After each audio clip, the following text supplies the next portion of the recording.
സംഘപരിവാറിന്റെ കാവ്യവൽക്കരണ അജണ്ടകൾക്ക് മുന്നിൽ UDF സർക്കാർ ഓച്ചാനിച്ച് നിൽക്കുന്ന കാഴ്ചയാണ് UDF മുന്നണി യോഗത്തിലുണ്ടായതെന്ന് പ്രതിപക്ഷ നേതാവ് പിണറായി വിജയൻ. പ്രതിപക്ഷത്തായിരുന്നപ്പോൾ പറഞ്ഞ നിലപാടുകളെല്ലാം UDF നേതാക്കൾ കാറ്റിൽ പറത്തുകയാണെന്നും PM ശ്രീ പദ്ധതി നടപ്പിലാക്കാനുള്ള UDF തീരുമാനം മതനിരപേക്ഷ കേരളത്തോടുള്ള കടുത്ത വഞ്ചനയാണെന്നും പിണറായി വിജയൻ ഫേസ്ബുക്കിലൂടെ വ്യക്തമാക്കി. വിവരങ്ങളുമായി ഷീജ കൂടിച്ചേരുന്നുണ്ട്. ഷീജ, ഇപ്പോൾ UDF സർക്കാരിന്റെ ഈ PM ശ്രീ നിലപാടിൽ വലിയ രീതിയിലുള്ള വിമർശനങ്ങളൊക്കെ ഉയരുന്ന സാഹചര്യത്തിലാണ് ഇപ്പോൾ മുഖ്യമന്ത്രിയുടെ പ്രതിപക്ഷ നേതാവ് പിണറായി വിജയന്റെ പ്രതികരണം കൂടി വന്നിട്ടുള്ളത്. എന്താണ് അദ്ദേഹം വ്യക്തമാക്കിയത്?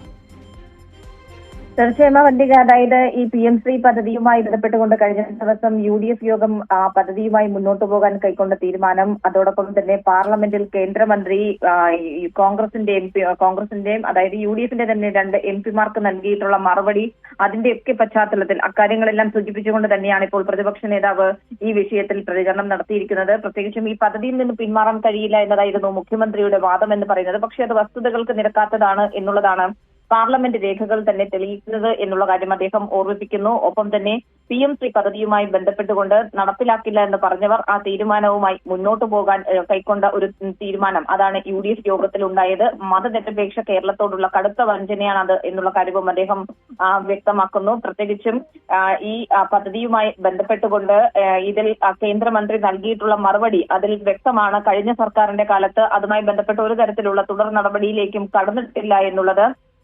നിയമപരമായ യാതൊരു നിർബന്ധവും ഇല്ലാതിരുന്നിട്ടും PM ശ്രീ പദ്ധതിയുമായി അത് നടപ്പാക്കാൻ UDF കാണിക്കുന്ന അമിതാവേശം, അത് സംഘപരിവാറിനെ പ്രീതിപ്പെടുത്താൻ മാത്രമാണ് എന്നുള്ള കാര്യവും പിണറായി വിജയൻ ഈ വാർത്താക്കുറിപ്പിൽ ഈ FB പോസ്റ്റിലൂടെ വ്യക്തമാക്കുന്നു. കഴിഞ്ഞ 10 വർഷക്കാലം LDF സർക്കാർ RSSന്റെ വർഗീയ സിലബസിന് മുന്നിൽ മുട്ടുകുത്താതെയാണ് കേരളത്തിന്റെ പൊതുവിദ്യാഭ്യാസ മേഖലയെ കാത്തുസൂക്ഷിച്ചത്.